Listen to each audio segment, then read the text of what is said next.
De retour pour cette deuxième partie, toujours avec Maître Paris et toujours sur nos problématiques de justice. Hein. Il y avait juste un point, voilà, pour juste en terminer Oui, quand alors même oui, avec sur l'article 24 bis, l'article tout à l'heure, 24 je bis. vous disais, tel qu'il est conçu actuellement, c'est pour la sphère publique par rapport à des diffusions que vous allez être sanctionné. Mais le problème, c'est que dans son application et dans sa mise en œuvre, il est tellement automatique et systématique que je constate qu'il vaut mieux carrément s'astreindre à une forme d'abstention totale, même dans la sphère privée, parce que après, vous avez de la jurisprudence qui est plus ou moins complexe entre sphère privée et sphère publique, et toutes ces prises de risque, si vous voulez, le problème, c'est qu'aujourd'hui, on a érigé ça, Vergès, encore lui, disait qu'on avait érigé ça en fatwa parce qu'ils avaient commis un sacrilège. Et bien, effectivement, aujourd'hui, comme certains le disent, mais avec une manière peut-être maladroite, on tombe un petit peu dans une sorte de canevas religieux, si vous voulez. Et j'en veux pour illustration, alors c'est pas l'article 24 bis là qui va être concerné, mais par exemple on a un parlementaire là, Monsieur Poisson, qui est mis en cause encore par rapport à une problématique cousine, je dirais, puisque encore une fois il est question de la LICRA ou du CRIF, je sais plus. Non, c'est le CRIF qui a demandé à ce qu'il soit sanctionné. Il y a Nathalie Kouskoumourizé qui demande à ce qu'on l'éjecte des primaires. Voilà. Alors que bon, il faudrait quand même déjà le faire bénéficier de la présomption d'innocence, premièrement. Deuxièmement, eh bien, respecter son immunité parlementaire, voir dans quel contexte il a tenu ses propos. Aussi se référer à la déontologie des parlementaires. Enfin bref, il ne faut pas comme ça jeter en pâture les gens. Et vous voyez que vous avez la parfaite illustration là du réflexe que j'ai eu tout à l'heure. C'était même pas une réponse de juriste, ce que je vous ai fait, c'était un réflexe. Dès que vous dites « est-ce que j'ai un peu de liberté quand même ?», le juriste se crispe parce qu'il ne sait pas quoi vous répondre. Vous comprenez ? C'est que le degré de culpabilité est porté tellement à son paroxysme que même dans l'intimité, la personne qui a déjà été mise en cause ne sait plus où sont les limites. Et même si elle est juriste. Et non, mais on arrive vraiment à une crispation qui procède de tout ce processus dangereux que je dénonce. Encore une fois, attention, comme j'ai répondu à monsieur Vidal-Naquet, je lui ai fait observer une chose, parce qu'il aimerait me faire passer pour fou, ce monsieur, que je salue. Alors avec ma casquette, effectivement, il a du grain à moudre, mais ça, la casquette, c'est une posture médiatique. Et je m'en expliquerai encore longuement, parce que bon... Bref, il y avait deux raisons, mais il y a une troisième raison, la casquette, que je vais livrer aujourd'hui. Alors bref, je salue ce monsieur, et effectivement, il y a des gens qui cherchent à vous discréditer, soit en disant que vous êtes fou, soit en disant que vous êtes haineux, etc., parce que vous apportez la contrariété sur un sujet qui fait peur. Et comme j'ai dit à Dieudonné quand je suis allé le voir à la Quenelle d'Or, il ne faut pas provoquer la peur c'est très dangereux. Alors il ne faut pas que les gens qui veulent avoir la parole aient peur de ne plus l'avoir du tout, et il ne faut pas que les gens qui veulent être protégés aient peur de ne plus l'être. Il faut encore trouver un équilibre entre les peurs. Aujourd'hui, on a peur de parler. Aujourd'hui, on a plus peur de parler. Voilà. Eh ben oui, mais ça, c'est pas normal. Voilà. C'est-à-dire qu'il ne faut pas que les gens qui ont besoin de protection aient peur de ne plus être protégés, mais il ne faut pas que ceux qui veulent parler aient peur de parler. Or, on en est là. Aujourd'hui, on est dans la peur de parler. On n'est plus dans la peur de ne pas être protégé. On est dans la peur de parler. Donc là, il y a quelque chose qui ne va pas. Et on est dans ce registre, effectivement, même l'avocat, quand vous lui dites « est-ce que je peux éventuellement dire ou telle chose ?» disons que dans la sphère publique, c'est considéré comme tellement mal d'aborder telle ou telle question ou de tenir tel ou tel propos, que même dans la sphère privée, l'avocat vous dit non, mais des propos comme ça, a priori, vous n'avez même pas le droit de les tenir, moralement. Voilà. Il faut vous les interdire. Alors après, je ne vous dirai pas en substance quel genre de propos, mais n'importe qui peut imaginer.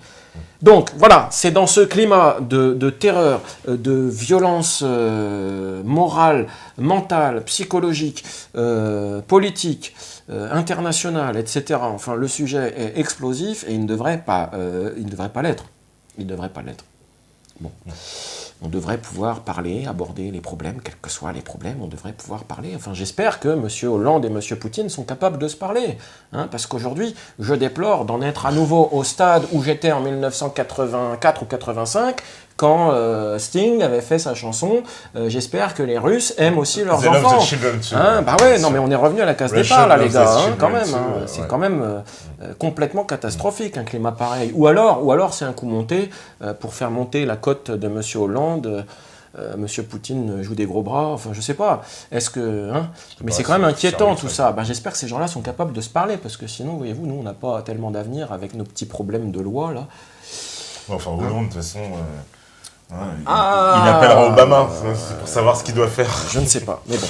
Bref, il faut pouvoir parler, il faut pouvoir se parler, même si c'est très désagréable. Et puis après, voilà, il y a des rapports de force, mais ça serait bien d'arriver à un moment donné, à l'échelle de l'humanité, de mener des rapports de force qui soient des rapports de force humains. J'ai vu des statistiques, tiens, je suis tombé là-dessus par hasard. Quelle est l'espèce la plus dangereuse et la plus mauvaise pour elle-même sur cette planète? Bah, vous avez la réponse quand je pose la question, c'est l'espèce humaine. Nous sommes... Alors, la cause de mortalité chez l'être humain, à 2%, elle est provoquée par un autre être humain. Ben, c'est lamentable, c'est une honte. Voilà. C'est une honte. Nous devrions tous avoir honte. 2%. Trafic de drogue en Russie, j'ai regardé ça aussi. Hein, parce qu'on parle de crimes de masse. 130 000 morts par an, rien qu'avec la cocaïne. En Russie. Et c'est pareil chez nous. Bon, voilà. Donc, quand vous voyez tout ça, vous voyez, l'être humain, le pire n'est jamais décevant, le pire n'est jamais certain, mais enfin, avec l'être humain, le pire est souvent présent. Hein. Voilà, bon. Donc, le pire est souvent présent, et dans le procès que j'ai essayé de mener pour assurer la défense, parce que je tiens quand même à rappeler aux gens que je suis avocat, et j'ai prêté serment, je suis avocat. Je vais peut-être vous expliquer qui je suis, mais avant, je tiens à vous expliquer en quoi je considère qu'il y a eu procès stalinien. Donc je vous l'ai dit tout à l'heure, des circonstances d'un pouvoir fort, des circonstances d'un procès politique et des circonstances d'une violence inouïe en ce qui me concerne, violence juridique et même violence potentiellement physique. Donc je vais en venir là, et je vais commencer par une démonstration. Alors, petit historique récent sur 2015. En mai 2015, je contacte Vincent Renoir. Pourquoi? Parce que je sais que j'ai résolu l'équation E égale MC2 pour la loi Guesso, pour l'article 24 bis de la loi du 29 juillet 1881. J'ai l'audace à l'époque de contacter ce monsieur que je ne connais pas, et je lui dis, voilà monsieur, j'ai vu que vous êtes fort embarrassé avec cette loi, moi, cette loi-là, je vous l'envoie devant le Conseil constitutionnel. Bon, il m'a pris pour un prétentieux au départ, et en plus j'ai l'outrecuidance de lui préciser, je vous avertis, je suis un homme de gauche et je ne partage pas forcément vos idées. Ce à quoi il me répond, en scientifique, il me dit, mais ça ne me dérange pas. Et puis, je vois que votre profil est un petit peu atypique. Ça n'est pas pour me déplaire. Donc, on se met d'accord, je lui livre mes travaux et je les améliore. Bon, je passe sur les détails de cette péripétie. Et effectivement, eh bien, ma prétention n'était pas complètement déplacée ici, puisque le 6 octobre, Monsieur Forisson, qui du coup, alerté par la qualité de mon travail, était venu aussi vers moi, Monsieur Forisson m'appelle le mardi soir pour me dire, voilà, la loi Guesso est renvoyée devant le Conseil constitutionnel. Bah, j'avais dit à Vincent, ça me mettra à peu près un an. En quelques mois, c'est fait. Dans ce contexte, les spécialistes et les gens autorisés vont évidemment pas voir ça d'un bon oeil et ils vont critiquer mon travail. Enfin, c'est le discrédit permanent. Oui, j'ai vu même un prof juridique qui explique juridiquement pourquoi ça tient pas. Maître Paris, c'est un fou, c'est un imbécile, ce n'est pas un avocat. Enfin, alors, je vous dirais qu'une chose là-dessus, je suis peut-être le seul avocat de l'histoire de France qui est devenu avocat en prenant son diplôme, qu'on lui avait volé. Je précise, parce que je n'ai pas pris mon diplôme, je n'ai pas volé mon diplôme. C'est qu'on m'avait volé mon diplôme en prétendant que j'avais une voix monocorde, que j'avais un discours ennuyeux, etc. Enfin, tout sauf moi. Quand j'avais vu ça, j'avais dit, bon, voilà, je vais vous faire un procès, vous allez voir que mon diplôme, vous allez me le donner. Hein. Bon, bah, ils me l'ont donné. Hein. Et ça, ils ne l'ont jamais digéré. Alors, quand je dis « ils », je vous laisse deviner qui. La même équipe qui est revenue 10 ans plus tard pour essayer de me liquider. Ça, c'est un triangle qui est venu contre moi dans le cadre du procès dont je vous parle. Et c'est ce triangle qui a été particulièrement violent avec moi.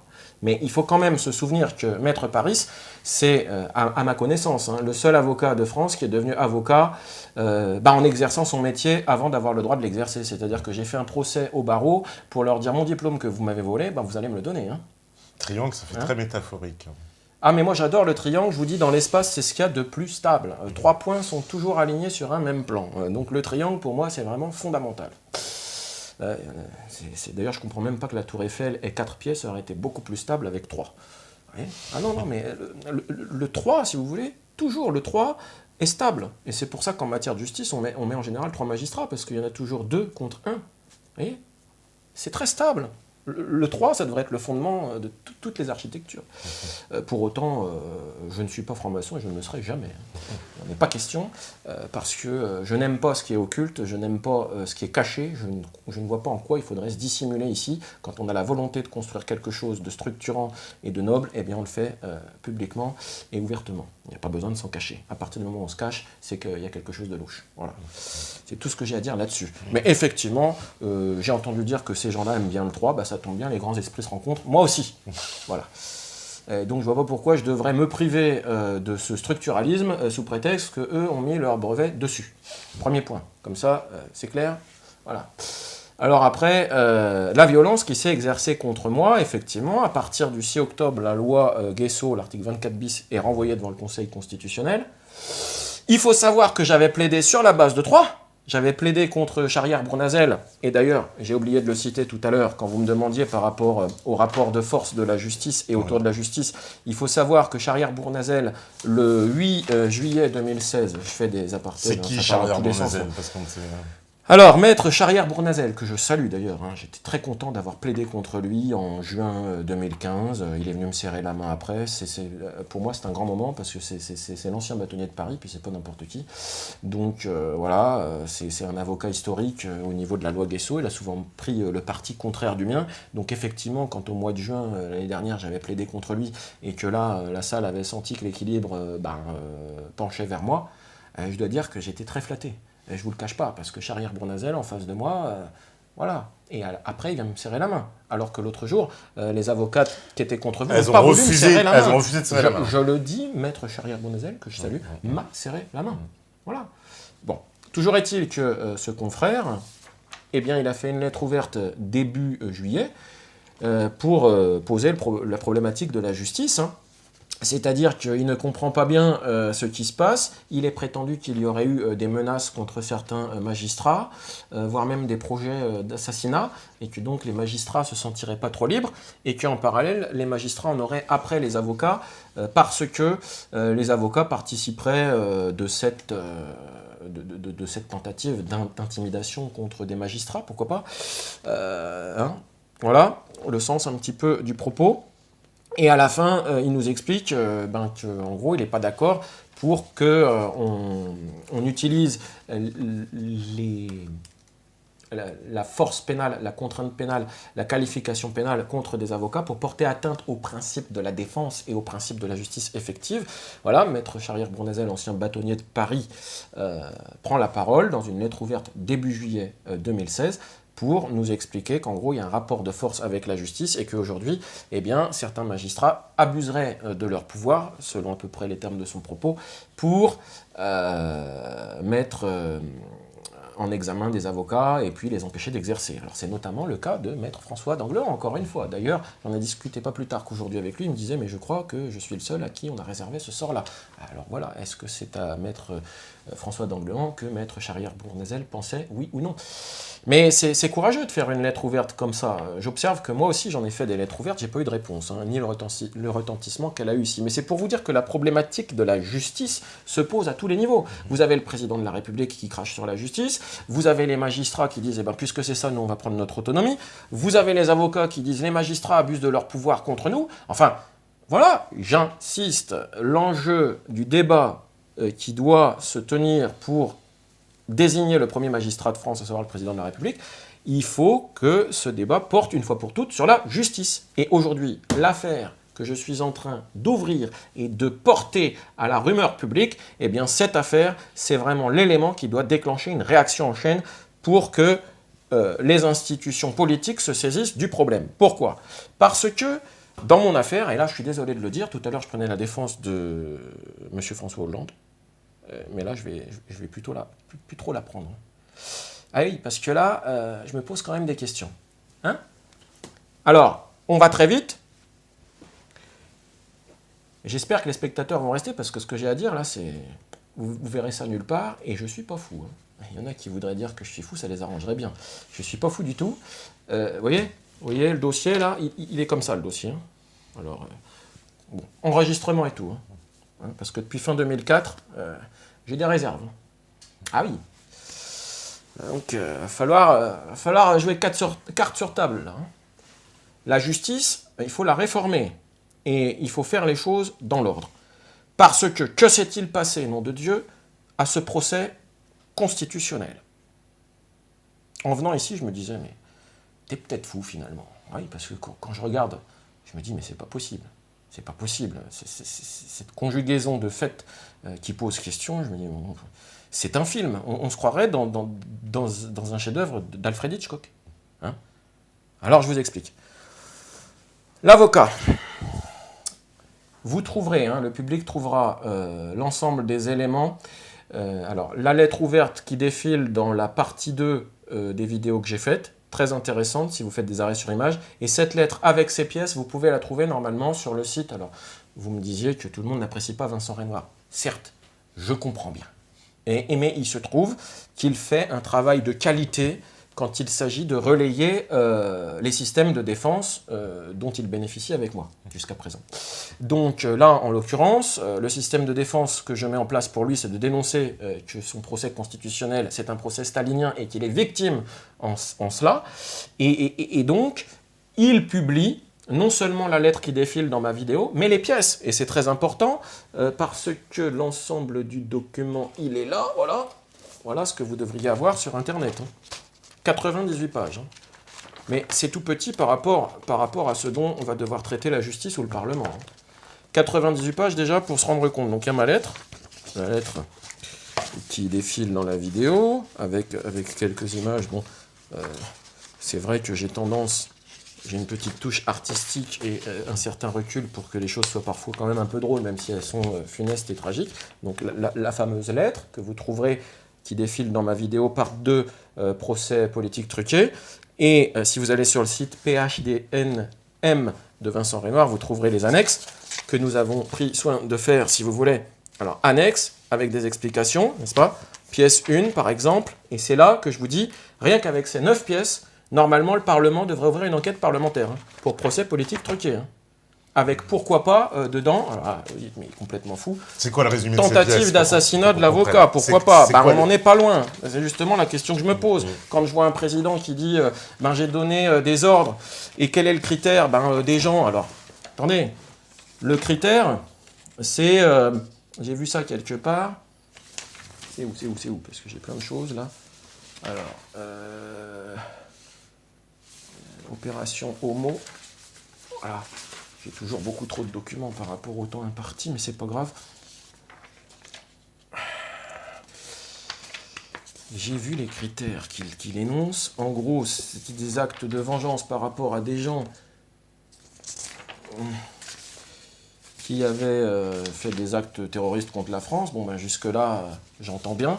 Mais après, c'était porter atteinte aux intérêts de la France. Alors là, le critère est beaucoup plus banal, quoi. Et c'est là que je me pose la question. Je dis, est-ce que moi, je fais partie des gens qui portent atteinte aux intérêts de la France? Voilà. Pourquoi? Parce que je suis désolé, messieurs, dames. Mais vous voyez, l'image que je mets là? Attendez, elle synthétise tout, hein, cette image-là. Hein, voilà. Voilà la question que je pose dans ma vidéo. Hein. Il y a quand même une vingtaine d'hommes armés de fusils d'assaut qui sont venus chez moi pour me trouver un jeudi. Et c'est de là que je vais partir. C'est de là que je vais partir. Je vais aller en arrière, puis repartir en avant. Enfin, écoutez-moi bien. Le jeudi 3 décembre, on est à 5 jours de la plaidoirie historique. Qu'est-ce qu'on fait? Quelqu'un, et pas n'importe qui. Jojo Cricri, que je salue aussi, c'est une personne, apparemment une femme, qui intervient pour me donner son avis. Au début, elle était un peu contre moi, puis en lisant tout ça, elle m'a dit, mais je crois qu'effectivement, je ne sais pas si c'est vous ou si c'est vos éléments, mais vous avez raison. Il y a vraiment quelque chose de pas normal dans votre affaire. Ah bah oui, non mais je prendrai pas le risque. Attendez, je vous le rappelle encore, je suis avocat, pas n'importe quel avocat. J'ai quand même obtenu mon diplôme, voilà, champion du monde. Hein. Je l'ai pris mon diplôme. On voulait pas me le donner. Ça a été la première épreuve de ma vie et ça a été déjà très difficile. Bon. Donc, que se passe-t-il le 3 décembre? Cette personne que je suis, avocat, pas n'importe quel avocat, quand on se renseigne, eh bien, on envoie des forces inouïes chez lui. Mais alors là, je vous dis attention, c'est que dans les écritures qui sont dans les pièces, et c'est pour ça que je vous parlais des pièces, vous regarderez les écritures que j'avais déposées ça c'est le Conseil constitutionnel, attendez, le mardi 27 octobre, si vous voulez, le 4 décembre, voilà, c'est ça.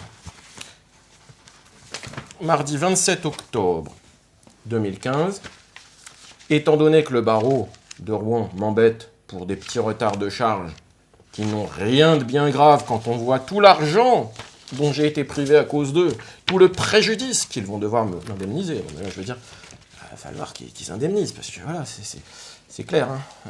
Depuis le temps que ça dure. Ils m'ont bloqué ma vie fin 2004, j'ai été obligé de me battre pendant 3 ans, leur faire un procès, ils sont pas contents, il y a des coups de fil, je trouve pas de collaboration, ça dure jusqu'à 2010, on me fait la misère et après on vient me dire en plus, vous avez des retards de charge, on va vous remettre dans le caniveau. Non mais c'est une blague les gars, j'espère que vous plaisantez. Donc c'est ce que je leur explique dans cette lettre. Je leur dis à un moment donné, il faut arrêter là. Donc note en délibéré, note en délibéré qui a été déposée au barreau, à la cour d'appel de Rouen et au parquet général de Rouen le mardi 27 octobre 2015. Donc après que la loi Guesso soit envoyée au Conseil constitutionnel, je leur dis, écoutez, voilà, aujourd'hui, mardi 27 octobre 2015, il se trouve que, étant donné l'exploit judiciaire que je viens de réaliser, l'arriéré de charge que j'avais, il est réglé. Ah, mince. Ah bah oui, et donc il n'y a plus de problème. Ah, le problème c'est quoi? Que j'ai pas répondu à quelques courriers de clients ou du bâtonnier, mais j'étais malade. C'est documenté. J'avais une hernie discale, j'étais dans une misère noire. Donc effectivement, à un moment donné, ça ne se passait pas bien. Mais les gens qui m'ont réclamé les honoraires que je leur devais à ce titre, je leur ai rendu, etc.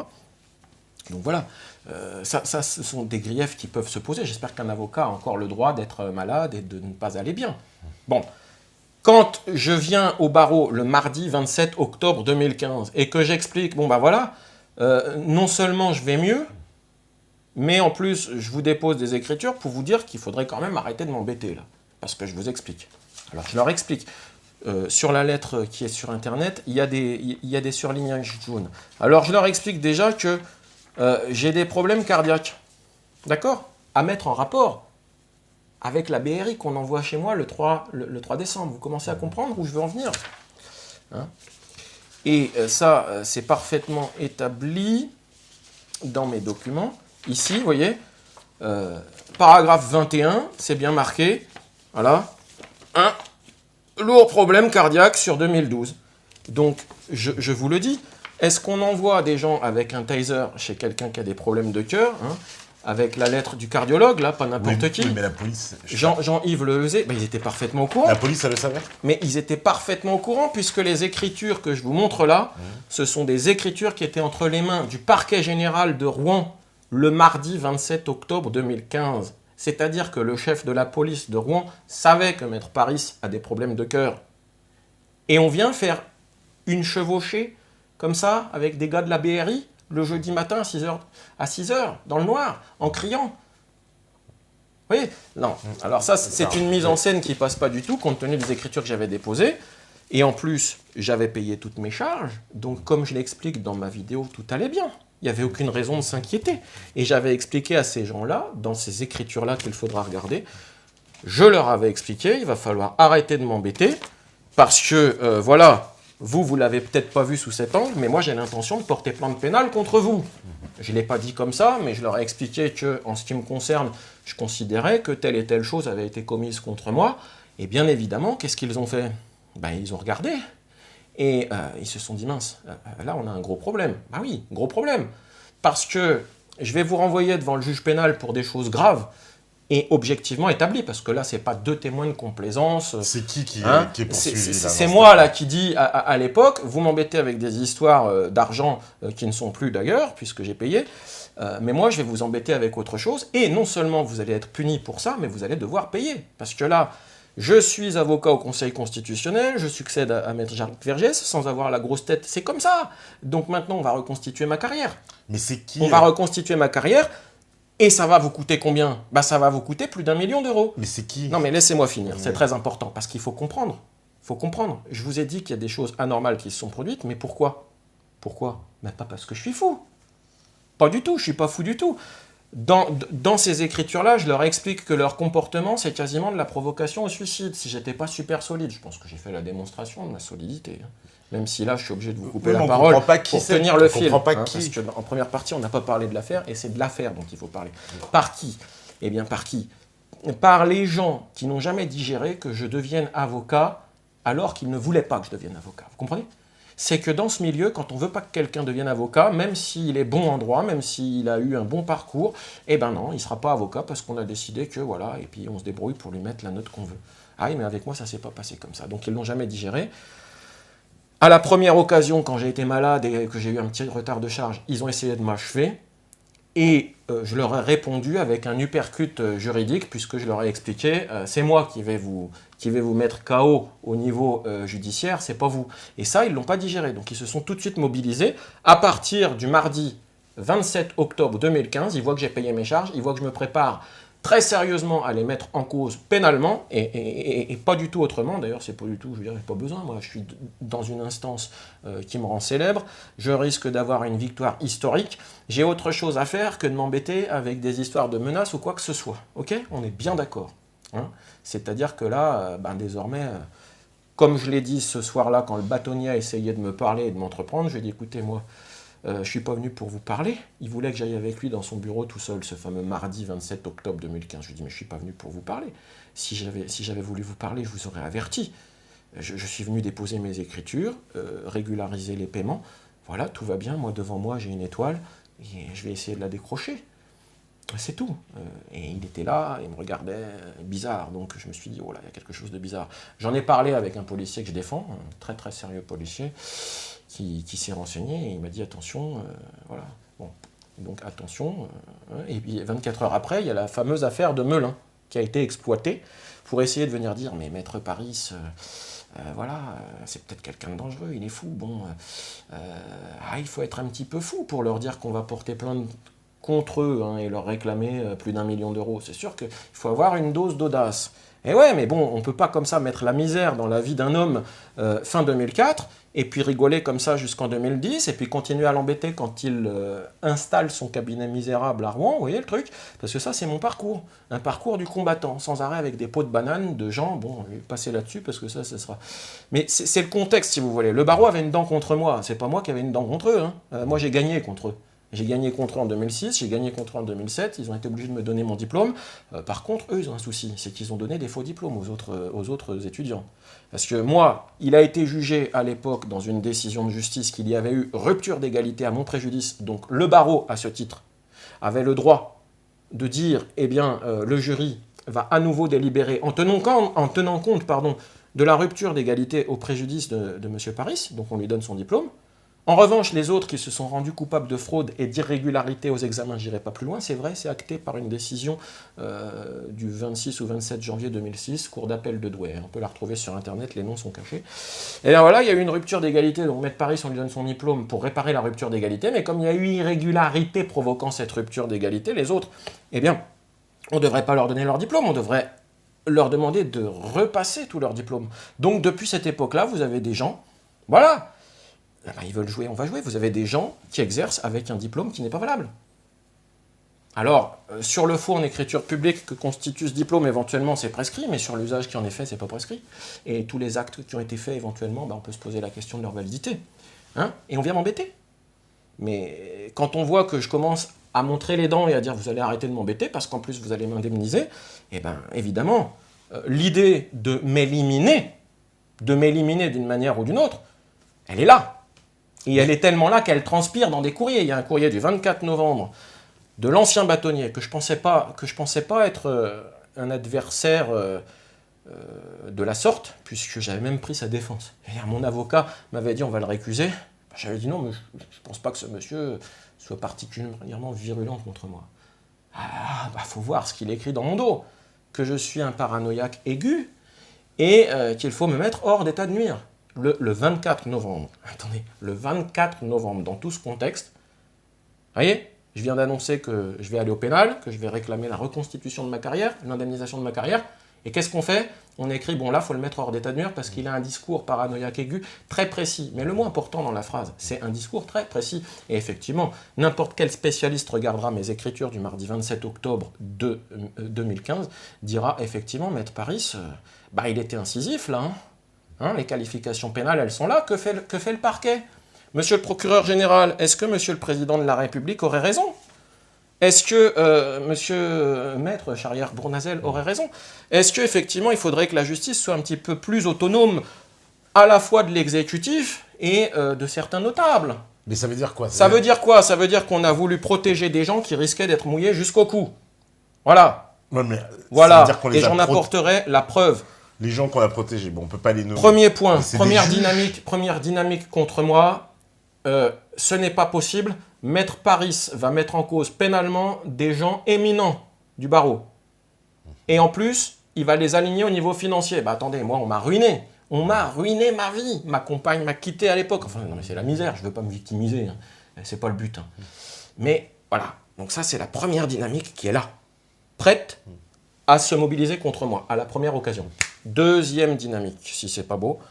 En cours de route, mon ancienne avocate, pseudo-avocate, parce qu'elle ne m'a pas défendu, mis à part me parler, me raconter un tas de choses et essayer de savoir ce que je pouvais savoir et préparer contre Pierre, Paul et Jacques, elle ne m'a pas défendu. Quand il s'est agi début 2015 de mon omission pour raison financière, elle n'est pas allée me défendre, elle ne m'a pas excusé, elle n'a pas produit d'écriture.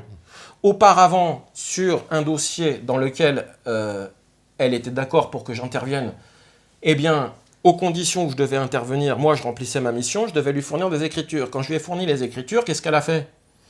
Elle m'a planté. Elle m'a dit non, je ne peux pas valider ces écritures-là, vous avez qu'à vous débrouiller. Or, c'était elle qui devait le faire, puisqu'il fallait être avocat au barreau de Paris pour le faire. Donc, j'ai jamais pu prendre l'engagement de faire ça. C'est elle qui devait le faire. Elle m'a planté. Et après, justement, par rapport à ça, moi, j'ai géré la situation comme j'ai pu. Mais, début novembre 2015, toujours dans le contexte du procès Guesso, qu'est-ce qu'elle fait? Eh bien, elle se débrouille pour dire aux gens dont je m'occupe que c'est à cause de Maître Paris s'il y a un problème. Alors je dis, oula. Alors là, moi je vais vous expliquer que le problème, c'est pas Maître Paris. Voilà. Donc j'en rapporte la preuve, et quand elle a vu que je rapportais la preuve de ça, et que les gens concernés disaient, bah oui, effectivement, c'est vous qui avez fauté dans ce dossier, donc on va engager votre responsabilité éventuellement. Elle se débrouille avec eux, ça c'est pas mon rôle. Moi, on m'accuse, je me défends, après elle se débrouille avec ces gens-là. Qu'est-ce qu'elle a fait? Allô, monsieur le bâtonnier, vous savez finalement, je sais des choses sur Maître Paris. Ah ouais? Bah oui, je sais des choses, parce que voilà, on a quand même discuté de certaines choses. Et elle a brodé là-dessus pour dire que j'avais fait des menaces, etc. Mais alors, ce qui est super grave, c'est que ce dont elle s'est pas rendu compte, c'est qu'elle s'est rendue coupable d'une violation du secret professionnel. Ça a été très mal plaidé, et j'ai été condamné par, je dirais... par une justice qu'on pourrait qualifier d'assignat de justice. C'est un assignat de justice. Les gens qui m'ont condamné à Rouen, tout ça, c'est une forfaiture. On m'a condamné pénalement sur des choses que je n'ai pas faites, et cette avocate est venue témoigner alors qu'elle ne le devait pas. Pourquoi? Parce qu'elle est tenue au secret professionnel, c'est-à-dire que même si je n'ai pas fait les menaces qu'elle prétend, mais même si je les avais faites, eh bien quand on regarde son discours, je les aurais faites à peu près quand je la fréquentais, c'est-à-dire jusqu'au mois de juin 2015. Depuis le mois de juin 2015, elle ne me voit plus. Or, depuis le mois de juin 2015, qu'est-ce que j'ai fait? Je suis devant le Conseil constitutionnel, j'ai payé mes charges, tout va bien, donc je ne suis absolument pas dans une logique de difficulté. Donc, il n'y a rien à craindre. Même quelqu'un qui aurait fait des menaces de mort, et je dis bien que je ne les ai pas faites, mais même quelqu'un qui les aurait faites, elle est tenue au secret professionnel sur ces menaces, puisqu'elles sont éventuellement sur une période où elle n'a pas à lever le secret professionnel étant donné que cette période est éteinte. Et après, leur raisonnement, ça serait de dire « Oui, mais on a engagé une procédure disciplinaire contre Maître Paris le 2 novembre. » Alors, la chronologie est importante. Le 2 novembre, voyant mes écritures du 28 octobre, le 2 novembre, le bâtonnier se dit « Bon, eh bien, je vais engager une procédure disciplinaire contre Maître Paris parce que la première procédure n'aura pas suffi. » Mais c'est pas grave, moi j'ai déjà dans mes valises Maître d'Anglean à l'époque.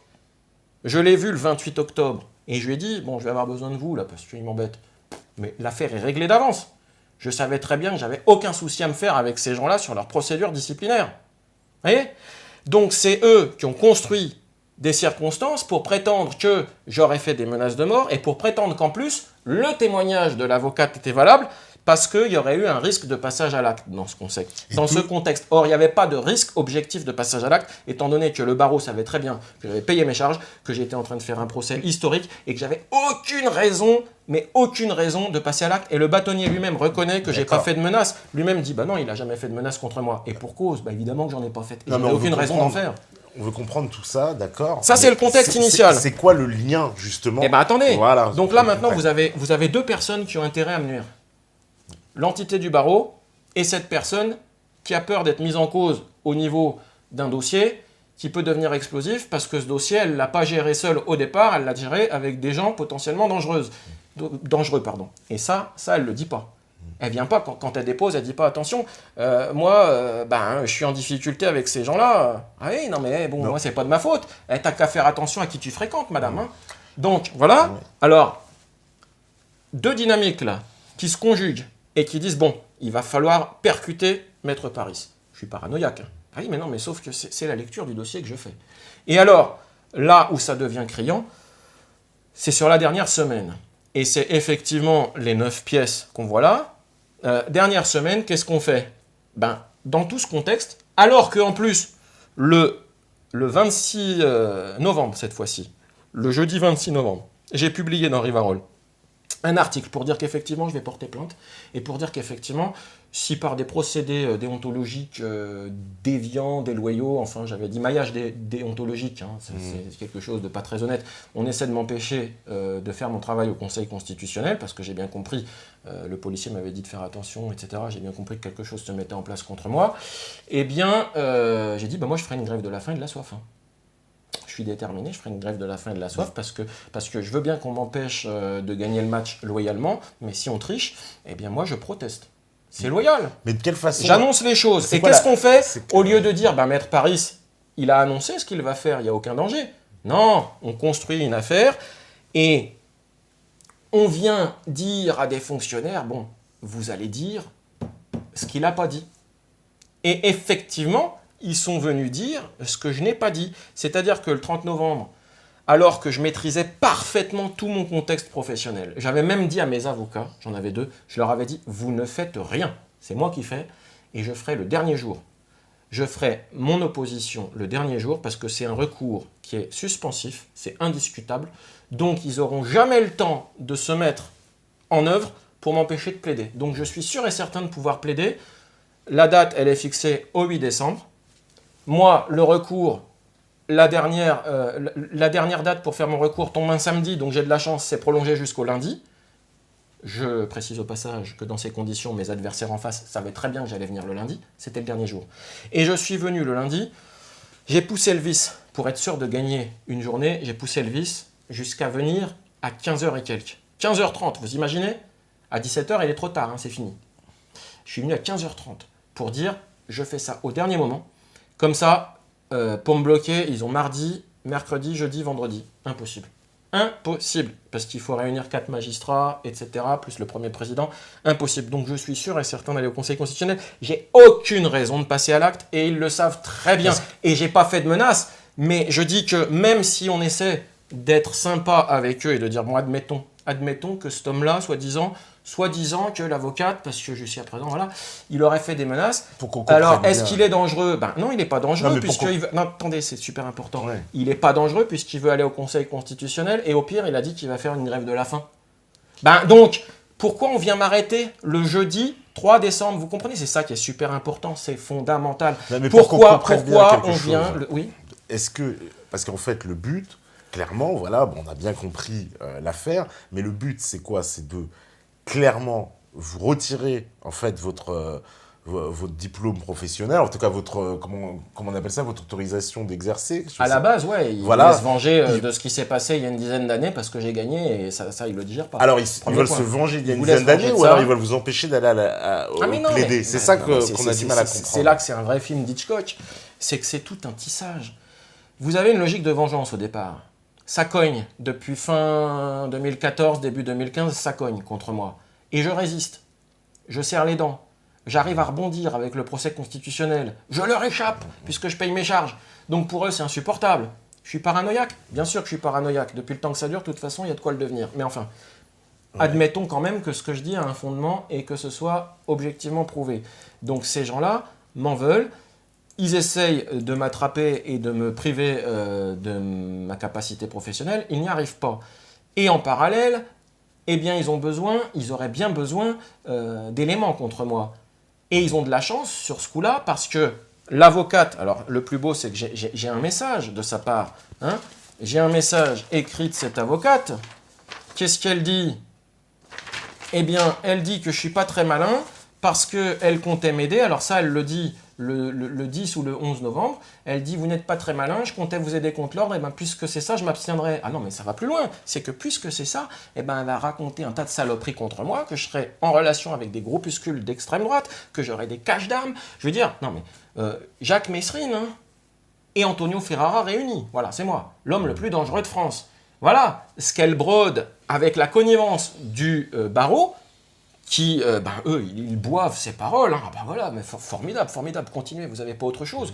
Bah oui, non, mais tant qu'on y est, il n'a pas assassiné quelqu'un, il n'y a pas un cadavre quelque part de caché, hein, tant qu'on y est, autant en rajouter. Vous êtes sûr? Bon. Eh bien, avec ça, c'est bon. Hein. Allez, monsieur le procureur ou monsieur le procureur général, vous montez un petit peu les fonctionnaires, là. Donc, Maître Paris, on va lui mettre la pression un maximum. Et puis, ben, s'il s'énerve un peu, eh bien, on dira qu'il a dit ce qu'il n'a pas dit. Puis, ça passera comme une lettre à la poste, puisque l'avocate en question, étant donné qu'elle m'avait dit qu'elle avait peur, etc., eh bien, il est vrai qu'elle était venue chez moi une fois. Et je lui avais dit, bah moi je sais que mes parents ayant été tireurs, etc., parce que mes parents étaient champions de tir, hein, donc voilà, il y a quand même une antériorité très très vieille, la maison, etc., bon, je savais qu'ils avaient des armes dans le coffre, et je ne savais même pas si elles étaient encore là, vu que je n'avais pas la clé. Bon, voilà. Alors on a construit tout ça dans le climat des attentats pour me faire passer pour ce que j'étais pas. Mais bien évidemment, vous comprenez que cette construction partait d'un postulat, c'est qu'il ne fallait pas que je sois là aujourd'hui pour expliquer la vérité. Parce que ce qu'on espérait dans cette affaire, à ce niveau-là, eh bien, c'était de dire, voilà, c'était un cas comme Sipiliti. Alors que moi, tout de suite, quand il y a eu le cas Sipiliti, et ça je suis capable de le documenter, j'ai appelé TF1 et je leur ai dit, voilà, moi je vais vous expliquer ce qui se passe parce que c'est au niveau du barreau qu'il y a un problème. Et effectivement, je prépare une plainte pénale pour dénoncer tout ça. Et je suis stupéfait de voir ce qui s'est passé jeudi 29 octobre 2015. Je suis stupéfait, ça me bouleverse, parce que finalement, 2 jours avant, j'avais dit qu'un avocat pourrait se suicider, mais je n'avais pas imaginé que ça pourrait aller jusque-là, c'est-à-dire non seulement un suicide, non seulement un passage à l'acte morbide, mais en plus une tentative criminelle. Alors je veux dire, quand vous déposez des écritures audacieuses comme celle que j'avais déposée le mardi 27 octobre, et que 2 jours après, il y a un événement pareil, vous vous dites, mais voilà, il est bien évident qu'il y a un problème dans la profession d'avocat. Et c'est la seule chose que j'avais expliqué quand ils ne voulaient pas faire mes recours au niveau du greffe, le fameux lundi 30 novembre, où on m'accuse de choses qui ne sont pas vraies. J'avais dit, mais je joue ma vie professionnellement, madame. Donc les recours, vous allez les faire correctement, parce que non seulement moi, c'est ma mort professionnelle si les recours sont mal faits, mais en face, ce que je prépare, si ça va jusqu'au bout, eh bien, éventuellement, c'est la mort professionnelle du bâtonnier. Donc, il va pas me faire de cadeau. Il va bien regarder si tout est régulier. Donc là, on est au top du droit, vous allez faire ce que je vous dis, vous êtes greffière en chef, l'autre personne est greffier, c'est moi l'avocat, vous faites ce que je vous dis, s'il vous plaît. Et comme elle était là à regarder, puis qu'elle me dit, de quoi vous avez dit que le bâtonnier va être mort? Je lui dis, mais j'ai jamais dit ça, qu'est-ce que vous racontez? Je vous ai parlé de mort professionnelle, madame. Je vous ai dit que je jouais ma vie professionnelle, je vous ai parlé de mort professionnelle. Et c'est là que j'ai embrayé en lui disant, écoutez, madame, le problème, vous ne voyez pas que le problème, il se pose au niveau du barreau. Vous avez vu ce qui s'est passé à Melun récemment, je dis. Donc, vous voyez bien qu'il y a un problème au niveau du barreau. C'est pas seulement moi. C'est qu'il y a un problème. Et vous voyez tout à l'heure, quand dans la première partie, on voit les réflexions du président de la République, on voit le discours du bâtonnier Charrière-Bournazel, et on voit la réaction de la magistrature, bah oui, il y a un problème dans la justice. Mais il y a un problème dans le pays, c'est quoi? C'est que la pauvreté engendre la corruption des comportements et des âmes, le développement du banditisme, et effectivement, pourquoi pas, eh bien, un problème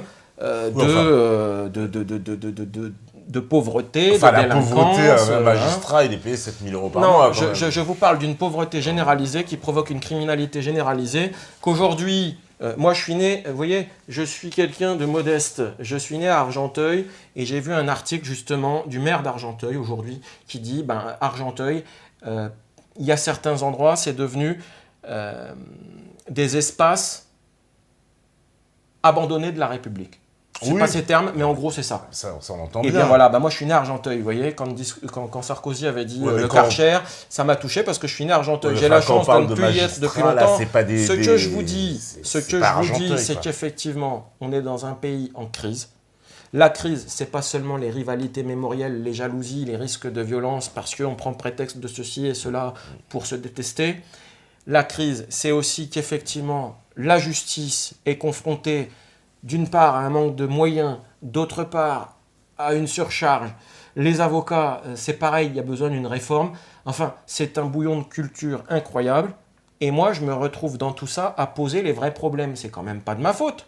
C'est-à-dire que je dépose mes écritures le mardi 27 octobre, et puis 2 jours plus tard, tout me donne raison, sauf que c'est encore pire que ce que je croyais.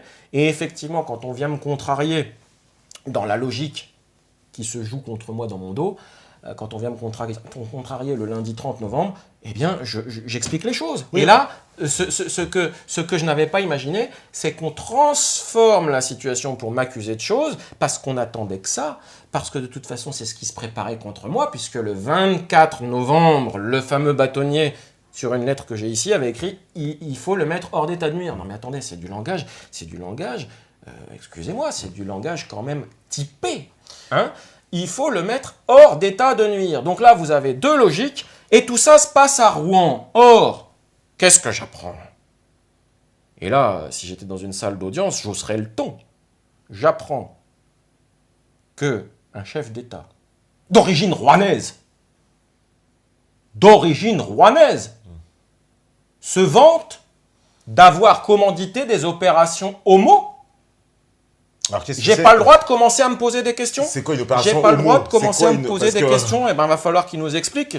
C'est une opération qui viole les engagements internationaux de la France, puisque la France s'est engagée à ne pas exécuter comme ça des gens sans jugement. La peine de mort dans notre pays est abolie. Eh bien, c'est pas grave. C'est une transgression. Voilà. Pour motif qui doit normalement être couvert par le secret et qui ne l'est plus. Alors, j'ai quand même le droit de me poser des questions, parce que ce monsieur serait de Grenoble ou bien de Nice, je ne dirais rien. Mais il se trouve qu'il est de Rouen. Or, et c'est là que je suis très paranoïaque, l'avocate qui est en train de grenouiller avec le barreau pour construire quelque chose contre moi, qu'est-ce qu'elle fait? Elle ne peut pas s'en empêcher, elle est tellement contente. Eh bien, je vous jure que c'est vrai. SMS, 15h18, le lundi 30 novembre 2015. Je répète, SMS, 15h18, le lundi 30 novembre 2015, elle m'écrit « Ne vous étonnez pas de vous faire de solides ennemis. » Mince. Ben déjà, au niveau ennemi, je crois que j'ai mon compte, hein, parce que tous les avocats notables du barreau, c'est déjà de solides ennemis. Donc là, en fait, ce qu'elle me dit, c'est que j'ai franchi un seuil, sans le savoir. Alors, c'est quoi les nouveaux? Les nouveaux solides ennemis, c'est quoi? Ben effectivement, qu'est-ce que j'apprends dans le dossier pénal que je regarde ensuite? J'apprends que ce jour-là, on a fait des faux témoignages contre moi, sous la hiérarchie, et j'insiste, sous la hiérarchie des 4 plus hauts magistrats de Haute-Normandie, à savoir le premier président, le procureur général, le secrétaire général et le substitut du procureur général. Ces gens-là ont signé un papier qui est faux, comme quoi je ne peux plus exercer mon ministère. Qu'est-ce qu'on espère provoquer avec ça? Mais à quoi jouent ces gens-là? Qu'est-ce qu'ils espèrent provoquer avec ça? Franchement, mais ces gens-là sous-estiment mon intelligence. Premièrement, j'ai échangé des courriels avec mes avocats pour leur dire que j'étais renseigné par un policier. Je n'avais pas dit par un policier, mais je savais que quelque chose se préparait. Et j'étais pas là le jeudi 3 décembre. Je savais que quelque chose se préparait. Et je n'étais pas venu seul ce lundi 30 novembre. Je n'étais pas venu seul. Posez-vous la question de savoir pourquoi. Pourquoi je ne suis pas venu seul. Et si je vous dis que maintenant, en plus, j'ai des enregistrements. Vous comprenez que là, on est sur une affaire grave. Et là, attention, attention. Si j'ajoute que le lendemain, la greffière en chef a fait circuler un message pour dire qu'elle n'avait pas entendu le mot professionnellement. Le lendemain, elle dit qu'elle n'a pas entendu le mot professionnellement. C'est pas beau, ça? Donc elle est revenue sur ses déclarations. Non, c'est pas ça. C'est pas ça. C'est que comment elle peut dire qu'elle ne l'a pas entendu si elle ne l'a vraiment pas entendu, puisque j'ai pas encore été interpellé? Mais l'imbécilité n'a pas de limite. Vous comprenez? Alors, effectivement, que se passe-t-il? Eh bien, on est en difficulté sur la loi Guesso, parce qu'en parallèle de ce que j'ai envie... Alors, je vais être vulgaire, je suis né à Argenteuil, les gars, c'est pour ça, vous voyez, la casquette, hein, il y a un message, là. En parallèle de tout ce merdier, moi, je brille, je suis en train d'aller devant le Conseil constitutionnel, je suis occupé avec mes affaires, mais je ne suis pas occupé avec ces histoires dérisoires, contingentes, que je les ai qualifiées dans la presse. Contingentes. Non, indigentes. Pire, indigentes. J'avais terminé mon article de Rivarol en disant que c'était indigent, ce qu'on me reprochait, indigent, par rapport à ce que j'ai moi, je peux vous dire, c'est bon. Hein. Donc effectivement, j'étais serein. Et j'ai envoyé un courrier au Conseil constitutionnel, justement, voilà, pour leur dire, attention, on va vous dire que je ne peux pas exercer, mais moi je vous explique, je peux, il n'y a aucun souci. Bah, c'est pas grave, le Conseil constitutionnel va écrire dans mon dos une lettre à mon client, Vincent Renoir, le vendredi 4, alors que je suis en garde à vue, on écrit à mon client pour lui dire, Maître Paris ne peut plus exercer. Encore, c'est faux, c'est pas vrai, c'est encore un faux. Alors, il y a les quatre plus hauts magistrats qui mentent, il y a la greffière en chef qui ment, il y a le secrétaire général du Conseil constitutionnel qui ment. Vous ne trouvez pas que ça commence à faire beaucoup? Le bâtonnier qui a intérêt à mentir, qu'est-ce qu'il fait? Il retire mon nom de la liste. Des avocats. Voilà. Donc, il ment aussi. Comment se fait-il que sur un laps de temps aussi court, avec une communauté d'intérêts, on ment sur mon compte? Et comment se fait-il que, connaissant l'animal, parce que pour eux, je suis un sacré animal, hein, connaissant l'animal, s'il s'en tire vivant, on a intérêt de courir vite, parce qu'il va nous attaquer en justice. Ah bah ça, mais c'est pas en justice que je les attaque. Puisque là, se pose la question de savoir, étant donné qu'on me dit que je me suis fait de solides ennemis, étant donné que les 4 plus hauts magistrats se sont cru autorisés de faire un truc énorme contre moi, parce que le néophyte ne peut pas comprendre, mais ce qu'ils ont fait contre moi, c'est énorme. Ils ne peuvent même pas dire qu'ils n'ont pas fait exprès. Ils ne peuvent pas dire qu'ils n'ont pas fait exprès. Bien sûr qu'ils ont fait exprès. Et s'ils ont fait exprès, c'est parce qu'ils avaient la garantie de l'impunité. Alors, à ce niveau-là, elle peut venir de qui, la garantie?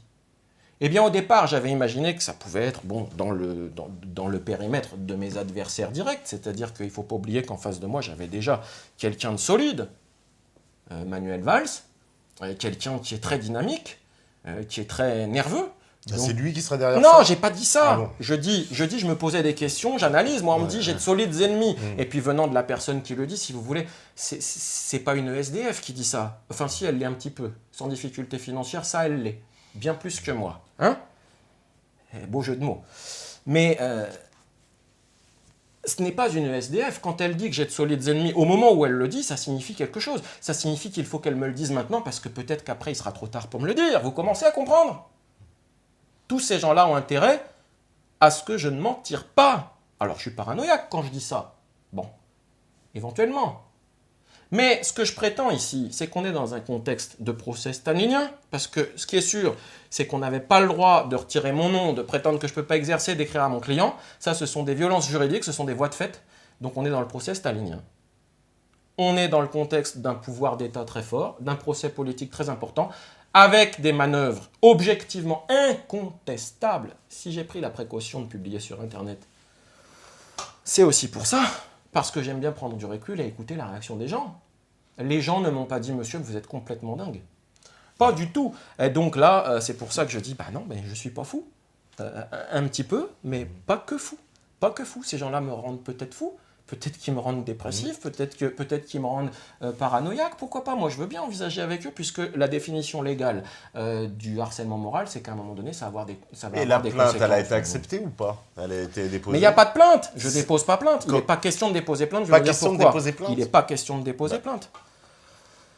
On est arrivé ici sur une logique explosive parce que, qu'est-ce que j'apprends? Que non seulement, alors je vous disais, bon, au départ je me pose des questions, mon adversaire c'est quelqu'un de punchy, comme on dirait dans le langage jeune, donc éventuellement, bon, peut-être que si on chauffe un petit peu le contexte en disant l'avocat, toc, eh ben, peut-être qu'un ordre a été donné en disant, ben, vous faites ce qu'il faut faire dans ces cas-là, bon, bah, c'est un ordre équivoque. Mais on comprend bien ce que ça peut vouloir dire, puisque après on envoie une vingtaine de personnes avec des fusils d'assaut. Donc qu'est-ce que c'est que cette affaire? Qu'est-ce que c'est que cette affaire quand on sait qu'il n'y avait pas besoin de faire ça? Parce que c'est ça la clé de voûte. Il y a deux clés de voûte. On réforme la loi derrière, donc évidemment la loi n'était pas constitutionnelle, parce que sinon on la réformerait pas. Pas de plainte, et, en plus, rien, et en plus, laissez-moi vous expliquer. Ne me parlez pas des conséquences quand je vous parle des causalités. Et en plus, on sait très bien qu'il n'y a pas besoin de venir me saisir chez moi. Jamais de la vie! J'ai annoncé que je voulais plaider au Conseil constitutionnel. Donc, quand on analyse l'affaire à ce stade-là, en admettant, on admet que, encore une fois, pour les besoins de la réflexion, on dit, bon, éventuellement, il y a eu des menaces, alors on va le neutraliser intelligemment. Ce gars-là, qu'est-ce qu'il veut? Il veut plaider au Conseil constitutionnel, on le sait. Bon. En parallèle, nous, on a un devoir, c'est qu'on ne doit pas le tuer. Ce qu'on doit faire, c'est l'interpeller. Il a des problèmes de cœur.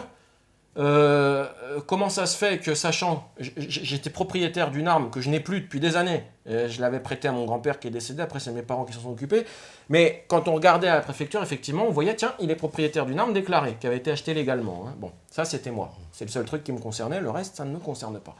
Quand on voit tout ça, on se dit, bon, il va aller au Conseil constitutionnel. Attendez, soyons sérieux les gars.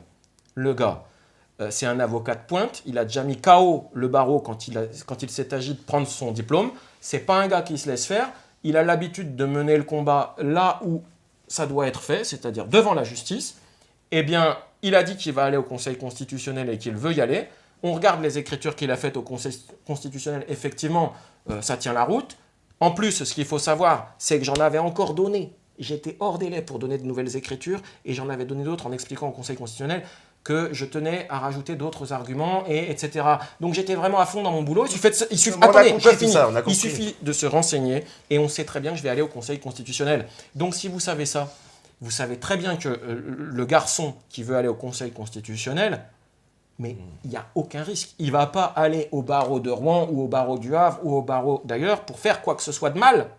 Parce que la seule chose qu'il va faire, c'est qu'il n'a déjà pas trop de temps pour faire ses écritures, donc il va faire ses écritures, et tant qu'il n'est pas allé au Conseil constitutionnel, il n'y a aucun risque. Est-ce que vous êtes d'accord avec moi? Tant qu'il n'est pas allé au Conseil constitutionnel, ça veut dire que quoi? Les gens qui ont fait ça, il ne va rien leur arriver, il n'y a pas de plainte, il n'y a rien. Mais non, je vous parle, eux prétendent que je vais les attaquer avec une arme. Ils prétendent ça. Je ne vous parle pas de plainte, là on n'est pas encore... La plainte, c'était le contexte initial. Moi, je préparais une plainte contre ces gens-là par rapport à ce qui s'est passé jusqu'à 2015. On comprend bien sûr, voilà. Bon, mais ces gens-là, vous comprenez, c'est une surenchère. Et c'est comme ça qu'on voit qu'on pourrait arriver à la Troisième Guerre mondiale, avec des abrutis pareils, effectivement. Parce que quand vous avez un gars comme Poutine en face, qui se laisse pas faire, qu'est-ce qui se passe? Tu m'attaques. Tu es allé en Libye. Quel était ton mandat? Tu l'as dépassé? Et tu veux m'attaquer moi? Moi, je suis en Syrie. J'ai été invité. Voilà. Donc, quand vous voyez qu'au niveau international, il y a des débats juridiques comme ça, et que vous voyez que le débat juridique, il est bancal, et que l'autre, il commence à chauffer en disant « Je rappelle tous mes fonctionnaires, on est au bord de la Troisième Guerre mondiale. » Vous vous dites peut-être que les ennemis solides, c'est la même équipe et qu'ils ne sont pas très... Bon, je sais pas. Bon... Mais sans aller jusque-là, dans ce dossier se pose la question, comment les 4 plus hauts magistrats de Haute-Normandie ont pu avoir le feu vert pour faire ce qu'ils ont fait contre moi, dans tout ce contexte. Et j'insiste, tous ces gens-là savaient que j'allais aller au Conseil constitutionnel, que jusqu'à mon arrivée au Conseil constitutionnel, non mais vous imaginez, je vais vous parler comme un ouvrier, hein, entre guillemets, je me serais fait suer à faire tout ce travail, et tout d'un coup, comme ça, ah ben il devient barjot, ah on est bien content qu'il devienne barjot, comme ça il ne va pas aller au Conseil constitutionnel, comme ça on le liquide, comme ça il ne demandera jamais de dommages et intérêts, et il n'enverra pas certains notables devant une cour d'assises par rapport à tout ce qu'ils ont fait contre lui. Ah bah c'est super, allons-y. Donc on va dire à la BRI qui n'est pour rien dans cette affaire, on va leur dire le mec est très très dangereux. Je vous dis, hein, Ferrara plus Jacques Mérine égale Maître Paris. Je suis super dangereux. Donc les gars de la BRI, eh ben, eux, ils font leur boulot. Et puis, ben, heureusement, j'étais pas là. Mais vous comprenez bien que si j'avais été là, il se serait passé des choses. Et c'est bien ce qu'on espérait. Parce que de toute façon, il fallait pas que je m'en sorte. Parce que si je m'en sors, eh ben, je viens faire ce que je fais aujourd'hui. C'est-à-dire que je demande non pas à la justice de trancher, et c'est là que je vous réponds. Je demande une enquête parlementaire. Pourquoi ? Parce que je prétends qu'effectivement, des affaires comme celle-ci posent un problème politique. Et que lorsqu'on observe dans le contexte de ce problème politique, un pouvoir fort qui se croit tout autorisé, dans un contexte où effectivement il y a beaucoup de choses d'autorisées, avec une hiérarchie qui laisse faire des choses qui ne devraient pas être faites contre l'avocat, et que dans ce contexte, il est porté atteinte et mis en danger de mort l'avocat en question, puisque moi je vous dis que quand vous avez la BRI comme ça qui vient chez vous, et que vous avez effectivement un appareil cardiaque, hein, vous allez faire un gros plan là, que les gens voient quand même, hein, parce que ce que j'écris, ça n'engage que moi, mais là, je vais vous montrer qu'effectivement, je blague pas, si vous pouvez faire un gros plan là-dessus, ou le lire, hein, voilà. Carte d'identification du MCI Reveal. Je suis équipé d'un moniteur cardiaque implantable, pardon, ok ? La messe est dite là, j'espère, hein ? Docteur Cani. Et qu'est-ce que j'apprends ? Que dans le cadre de la perquisition, on avait prévu d'utiliser un taser contre moi ? Mais j'espère que vous vous rendez compte de la situation. Je suis paranoïaque. Oui, alors on va dire, vous voyez, il construit sans arrêt une argumentation, il interprète, il arrange ça à sa sauce. Oui, mais dites donc, la sauce, là, je trouve que la mayonnaise, elle prend bien quand même. Elle prend très facilement, là. Hein. Et il y a une chance qu'elle soit adoptée, cette enquête parlementaire. Parce que normalement, c'est un parlementaire qui doit faire, c'est ça, qui doit faire la demande. Parce qu'il faut qu'on voit, la justice ne peut pas traiter d'une affaire comme celle-là. Il faut que les parlementaires voient comment se fait-il que le procès s'est déroulé de cette manière et comment se fait-il qu'on a envoyé la BRI chez moi. Comment se fait-il que, sachant pertinemment qu'il n'allait rien se passer et que j'allais aller au Conseil constitutionnel, on ne m'a pas attendu au Conseil constitutionnel? C'est ça la question. Là, alors, le E égale MC2, c'est ça. C'est imparable. Des magistrats de ce niveau-là, on parle d'un auxiliaire de justice, quand même, Maître Paris. On sait qu'en plus, l'ordre ne lui fait pas de cadeau, donc on se méfie. Hein, on se renseigne un petit peu sur l'avocate qui accuse Maître Paris, on tape son nom sur Internet, très rapidement, on voit qu'elle est en rapport bon, voilà, avec des gens, hein, excusez-moi, ok? Donc, moi, je suis procureur, je dis, stop, moi, la camelote, je la prends pas, là. Maître Paris, il va aller au Conseil constitutionnel, et puis écoutez, comme je suis très prudent, on ne va pas envoyer 25 mecs de la BRI, vous allez me prendre un agent civil, vous localisez son téléphone, on va voir où est Maître Paris, hein, ils ont mon numéro de téléphone sur mes écritures. Hein, non, mais attendez, faut pas me prendre pour un imbécile. Ils sont arrivés chez mes parents en disant on n'a pas son numéro de téléphone, mais vous rigolez les gars. Attendez, regardez, écriture du 27 octobre, il n'y a pas mon numéro là? Hein? Alors, on peut pas me géolocaliser? On peut raconter ça à mes parents, une fois que je suis mort. Mais si je suis vivant, comment vous faites maintenant? Hein? On pouvait pas me géolocaliser? On pouvait pas dire, bon, on le surveille avec un flic en civil pendant 8 jours, le temps qu'il aille au Conseil constitutionnel. Et puis au Conseil constitutionnel, il y a un portique, j'ai pris des photos, je les ai mises sur Internet. Il y a un portique. Donc, dans le pire des cas, pour être sûr de l'interpeller, eh ben moi je suis procureur général, je dis, vous allez m'interpeller cet individu juste après le portique, comme ça on est sûr qu'il n'est pas armé. Bon, en plus, Au Conseil constitutionnel, il est tout à fait logique d'être fouillé, d'avoir 2 policiers à l'entrée. Bon, ben moi, on m'aurait dit, monsieur, vous allez nous suivre. J'aurais dit, oh, bah, c'est dégoûtant, hein, je devais plaider. Bah oui, mais voilà, vous devez nous suivre. Que voulez-vous que je fasse? Mais tout se passait bien.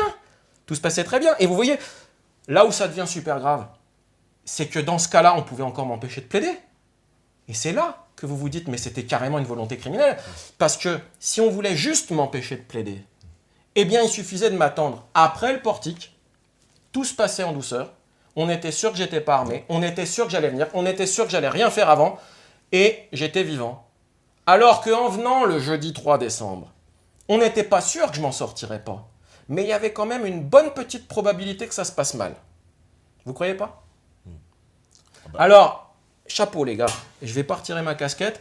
Je la garde pourquoi? Parce que le pire dans tout ça, c'est que au-delà, on va vous dire, ouais mais vous comprenez, entre guillemets, c'est un salopard. Il ne mérite pas de vivre. Il défend des gens qui ne méritent pas de vivre. Ouais. Eh bien, j'ai qu'une chose à vous dire, c'est que si j'interviens sur la loi Guesso, comme je l'ai expliqué dans mes vidéos, c'est parce que j'ai travaillé sur cette loi. Et c'est pour ça que j'ai une casquette. 3e raison. Mais je vous ai réservé ça pour aujourd'hui.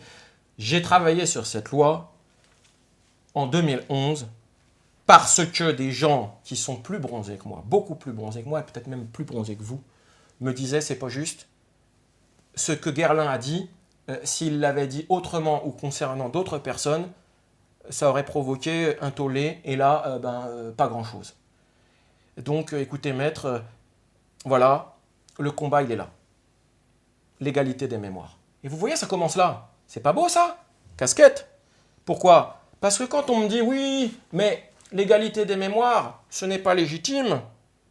Ce n'est pas légitime, parce que il y a des choses pires que d'autres.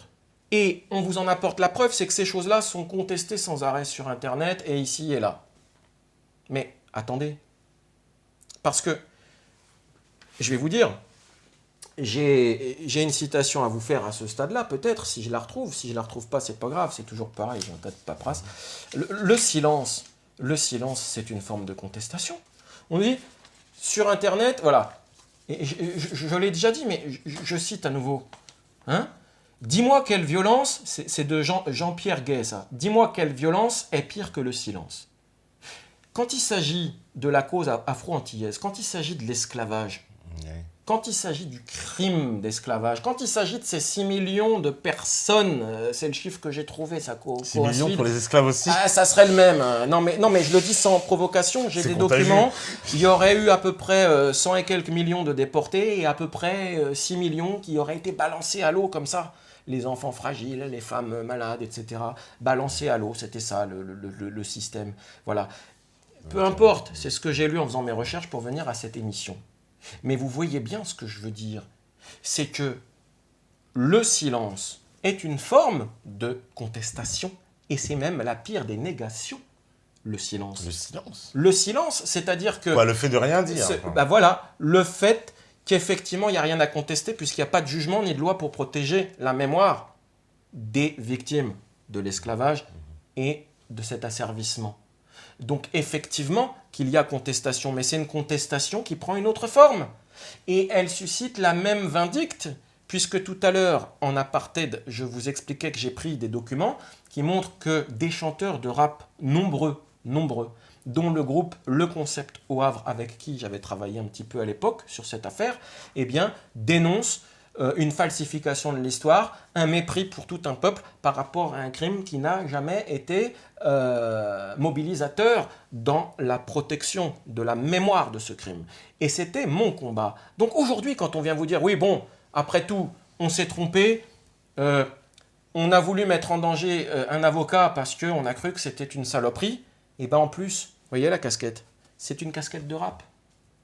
C'est la casquette de cette contestation qui est absente et qui est en même temps présente à travers le silence qui est fait sur la souffrance du peuple, et du peuple de couleur. Et on ne peut même pas me dire que ce peuple serait minoritaire chez nous et qu'on n'est pour rien dans son malheur. C'est Napoléon qui a donné l'ordre, en 1802 je crois, de réinstaurer l'esclavage. Voilà, alors que ça avait été aboli par la Révolution. Donc c'est bien sur notre territoire qu'il a été décidé de commettre ce genre de crime contre l'humanité. Et j'ajoute qu'aujourd'hui, il y a plus de 100 millions afro-antillais qui parlent le français et qui le comprennent. Donc, ces gens-là... 100 millions? Oui. Ben, c'est 2 fois la population de la France, c'est pas possible. Je vous assure, c'est les chiffres que j'ai trouvés 100 à travers le monde. À travers le monde. Voilà, la francophonie. Ah, en comprenant les pays d'Afrique, alors. La francophonie. Ah oui, d'accord. Donc, vous voyez qu'on ne peut même pas dire que nous n'avons pas de lien avec les gens qui souffrent. Nous en avons en termes de causalité du crime dont ils sont susceptibles de se plaindre parce que leur mémoire n'est pas assez reconnue et protégée. Ouais, mais ça veut dire que tout le monde va se plaindre, chacun va défendre son bout de gras. Écoutez, alors j'insiste, regardez, à mon renfort, parce que là, vous allez me lyncher. Robert Stevenson nous dit aussi, un silence peut être parfois le plus cruel des mensonges. Oui. Et Stuart Mill qui nous dit, l'histoire est remplie de faits montrant la vérité réduite au silence par la persécution. Voilà. Ah oui, l'avocat ici a été persécuté parce qu'il a porté une vérité, c'est que la loi Guesso n'est pas constitutionnelle, on n'a pas voulu l'entendre, on s'est trouvé tous les prétextes du monde pourquoi? Pour faire taire l'avocat, pour le mettre hors d'état de nuire, que ce soit par rapport au barreau, par rapport à une avocate qui était mise en porte-à-faux, et par rapport à une volonté d'État qui était de ne pas reconnaître la non-constitutionnalité de cette loi au moment où elle aurait dû l'être. Parce que si ça avait été reconnu à ce moment-là, que se passait-il incidemment? Eh bien, effectivement, je me rendais coupable d'une duplicité, mais voilà.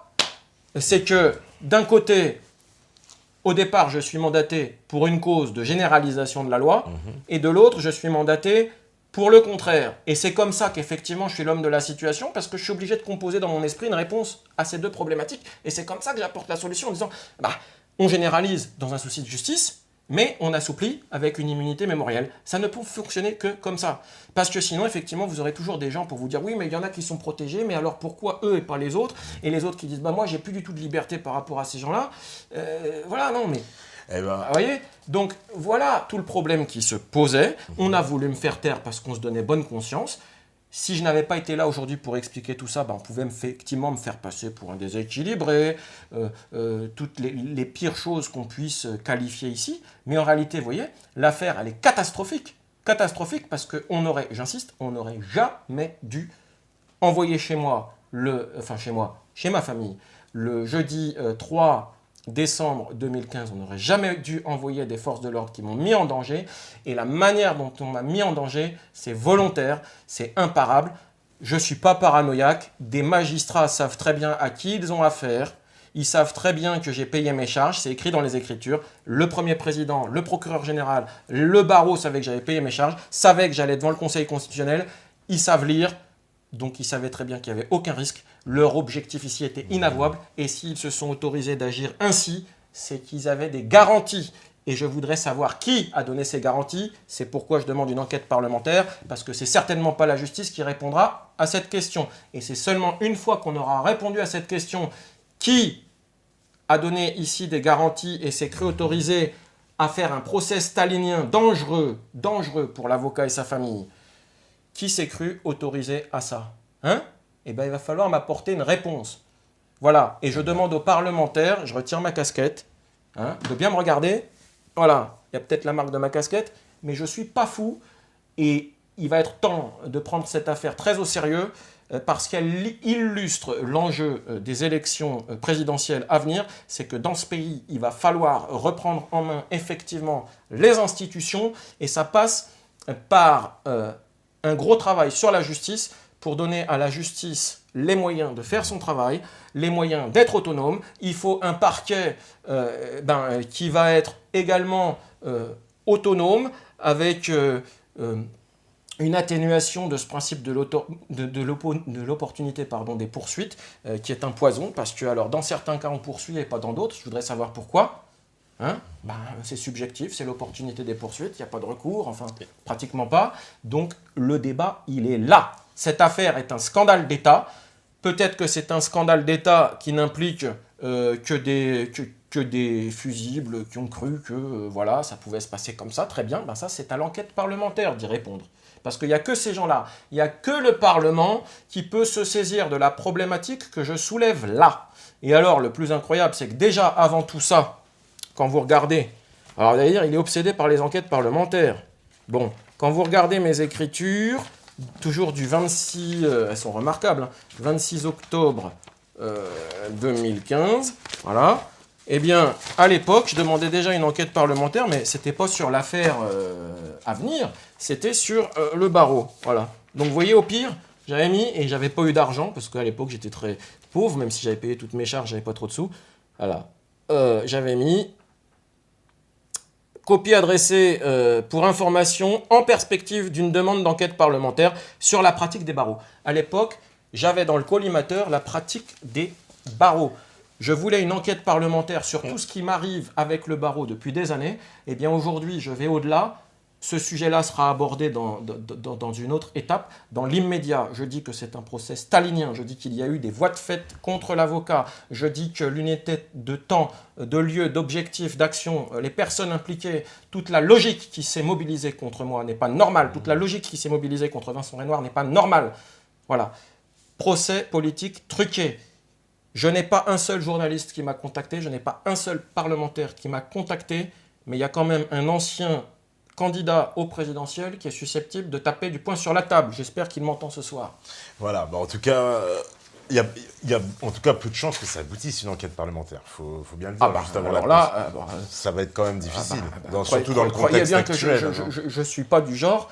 Je ne suis pas du genre à demander quelque chose si je pense que je ne vais pas l'avoir. D'accord. Ah bah je peux vous garantir que quand je fais quelque chose, c'est que j'espère l'obtenir. Non, je veux une enquête parlementaire et comme je l'ai dit dans ma vidéo, je l'exige. Je l'exige, nous l'exigeons. Et le peuple l'exige. Parce que, je vous rappelle une chose qui est très importante. Il y a effectivement des institutions et des règles dans ce pays. Mais... Je vous stoppe, on doit faire la pause, parce que là, on a dépassé de très très loin, on a éclaté tous les formats, là. Donc, on va faire la pause, et on revient juste après. Moi, je voulais juste relire la phrase, parce que l'histoire est remplie de faits montrant la vérité réduite au silence par la persécution. J'ai cru que c'était Forisson qui l'avait écrite. Ok, on fait la pause, et on revient tout de suite. À tout de suite.